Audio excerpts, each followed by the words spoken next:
কোচের দৌড়ে কিভাবে রমনকে পিছনে ফেললেন গম্ভীর, প্রকাশ্যে ভারতীয় বোর্ডের তথ্য। গম্ভীরের প্রধান চ্যালেঞ্জার ছিলেন রমন। জাতীয় দলকে কোচিং করানোর অভিজ্ঞতা রয়েছে তার। এই ক্ষেত্রে কিছুটা পিছিয়ে ছিলেন কেকেআরের প্রাক্তন মেন্টর। কিভাবে বাজিমাত করলেন তিনি? ভারতীয় দলের কোচ হওয়ার দৌড়ে গৌতম গম্ভীরের সঙ্গে ছিলেন আর এক প্রাক্তন ক্রিকেটার ডব্লিউ.ভি. রমন। ভারতীয় ক্রিকেট বোর্ডের ক্রিকেট অ্যাডভাইজারি কমিটি দুজনেরই সাক্ষাৎকার নিয়েছিল। ভারতের মহিলা দলের প্রাক্তন কোচকে কিভাবে পিছনে ফেললেন কলকাতা নাইট রাইডার্সের প্রাক্তন মেন্টর, জানিয়েছেন সিএসির অন্যতম সদস্য যতীন পরাঞ্জপে। মঙ্গলবার রোহিত শর্মা, বিরাট কোহলিদের নতুন কোচ হিসাবে গম্ভীরের নাম ঘোষণা করেছেন বিসিসিআই সচিব জয় শাহ। তারপর গম্ভীরকে বেছে নেওয়ার কারণ নিয়ে মুখ খুলেছেন পরাঞ্জপে। তিনি জানিয়েছেন, একাধিক কারণে গম্ভীরকে দায়িত্ব দেওয়া হয়েছে। নেতৃত্ব দেওয়ার গুণ, আধুনিক ক্রিকেট সম্পর্কে ধারণা, ভবিষ্যৎ পরিকল্পনার মতো একাধিক ক্ষেত্রে রমনকে টক্কর দিয়েছেন গম্ভীর। সঙ্গে রয়েছে এখনকার ক্রিকেটারদের সঙ্গে সুসম্পর্ক।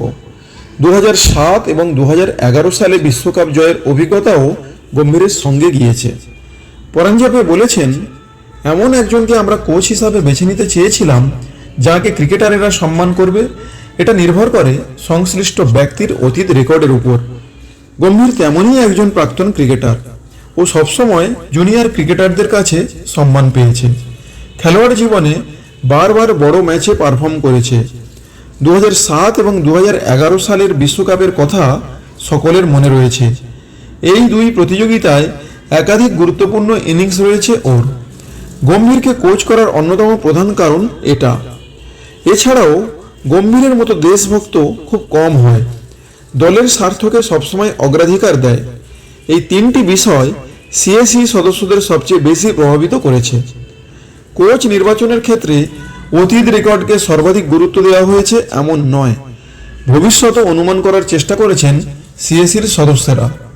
পরাঞ্জপে বলেছেন, একজন কোচের দক্ষতার অন্যতম জায়গা হল ভবিষ্যৎ পরিকল্পনা। 2028 সাল পর্যন্ত ভারতীয় দলের সূচি পরিষ্কার।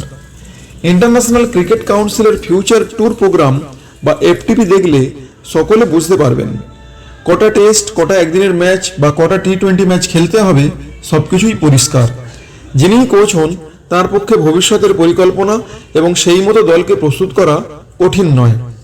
আমরা বুঝে নিতে চেয়েছিলাম কার পরিকল্পনা কেমন, কোন ধরনের ক্রিকেটের জন্য কোন ক্রিকেটারদের কথা তারা ভাবছেন। ভারতীয় দলে সুযোগ পেতে পারে এমন তরুণ ক্রিকেটারদের সম্পর্কে কার কেমন ধারণা, তাও বুঝতে চেয়েছি।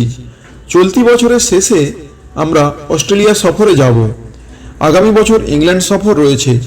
এই দুই গুরুত্বপূর্ণ সফর নিয়ে আবেদনকারীদের সঙ্গে কথা হয়েছে। গম্ভীর, রমনদের ঘরোয়া ক্রিকেট সম্পর্কে জ্ঞানও যাচাই করেছেন সিএসির সদস্যরা। পরাঞ্জপে বলেছেন, ঘরোয়া ক্রিকেটে উঠতি প্রতিভাদের সম্পর্কে ওদের জ্ঞান কতটা সেটাও আমরা দেখেছি। না হলে কোচ সেরা দল কিভাবে তৈরি করবেন? প্রতিভাবান ক্রিকেটারদের কিভাবে আরও উন্নত প্রশিক্ষণ এবং সুযোগ সুবিধা দেওয়া যায় তাও জানতে চাওয়া হয়েছিল। পরাঞ্জপের দাবি অনুযায়ী রমনকে প্রায় সব ক্ষেত্রেই পিছনে ফেলে দিয়েছেন গম্ভীর। লখনৌ সুপার জায়ান্টস এবং কলকাতা নাইট রাইডার্সের মেন্টর হিসাবে সাফল্যও তাকে অনেকটাই সুবিধা দিয়েছে। সিএসির সদস্যরা মনে করেছেন, গম্ভীরের হাতেই সুরক্ষিত থাকবে ভারতীয় ক্রিকেট দলের ভবিষ্যৎ। Look, I would love to coach the Indian team. There is no bigger honor. There is actually no bigger honor than coaching your national team. You're representing 140 crore Indians and more across the globe as well. And when you represent India, how can it get bigger than that? But how can I help India win the World Cup? I think it's not me that will help India win the World Cup. It is 140 crore Indians that will help India win the World Cup. If everyone starts praying for us and we start playing and representing them, India will win the World Cup. The most important thing is to be fearless. And yes, when you ask me, I would love to coach India.